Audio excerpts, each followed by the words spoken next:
प्रसिद्ध कवि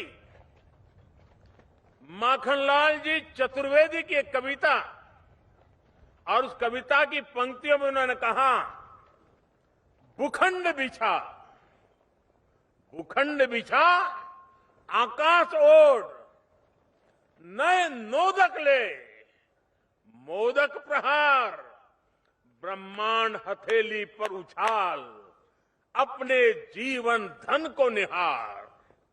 ये पंक्तियां सामर्थ्य की पराकाष्ठा का वर्णन करती है।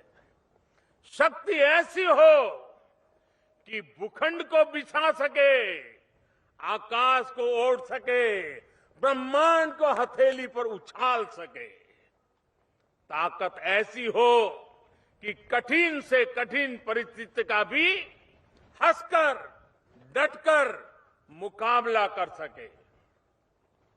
आज मां भारती भारत के युवाओं से यही आह्वान कर रही है, भूखंड बिछा, आकाश ओढ़, नए नोदक ले, मोदक प्रहार, ब्रह्मांड हथेली पर उछाल, अपने जीवन धन को निहार। आने वाले 25 साल का अमृतकाल देशभक्ति के ज्वार का है, और आज चुनौती इस बात की नहीं है कि दुनिया में कोई इसे स्वीकार करेगा या नहीं।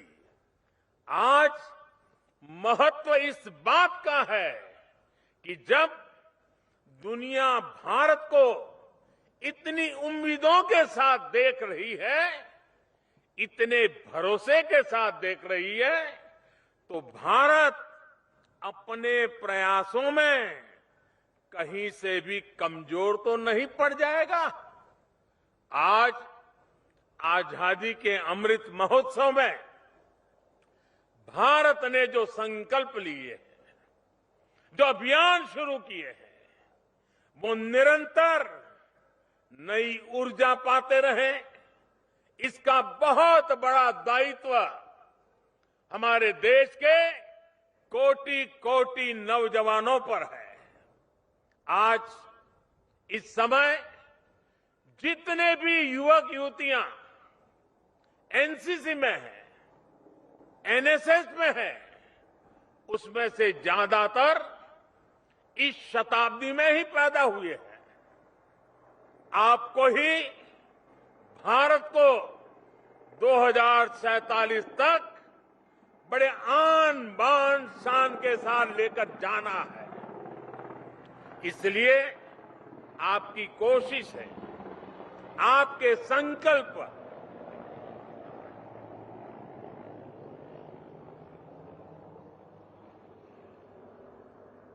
इसलिए आपकी कोशिश है, आपके संकल्प, उन संकल्पों की सिद्धि भारत की सिद्धि होगी, भारत की सफलता होगी।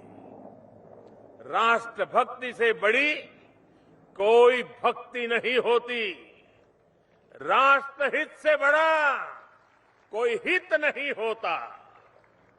देश को सर्वोपरि रखते हुए आप जो भी करेंगे वो देश के विकास में मदद करेगा।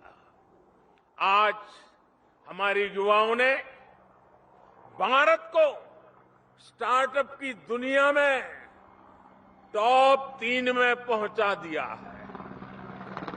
कोरोना के इस संकट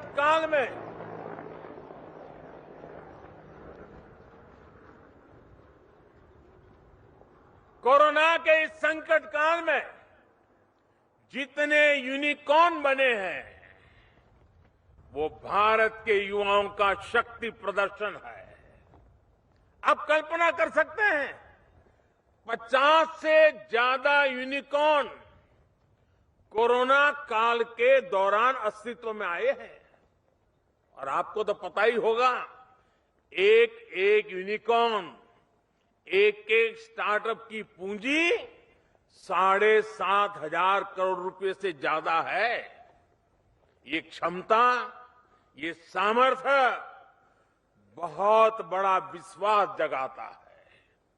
और जानते हैं इसमें सबसे बड़ी बात क्या है कि हजारों स्टार्टअप्स देश की किसी न किसी आवश्यकताओं को पूरा करने के लिए बने हैं। कोई कृषि क्षेत्र में नया कर रहा है, कोई सप्लाई चेन को सुधारने के लिए नया कर रहा है, कोई शिक्षा के क्षेत्र में बदलाव के लिए कुछ नया कर रहा है। इनमें देश के लिए कुछ करने का जज्बा है।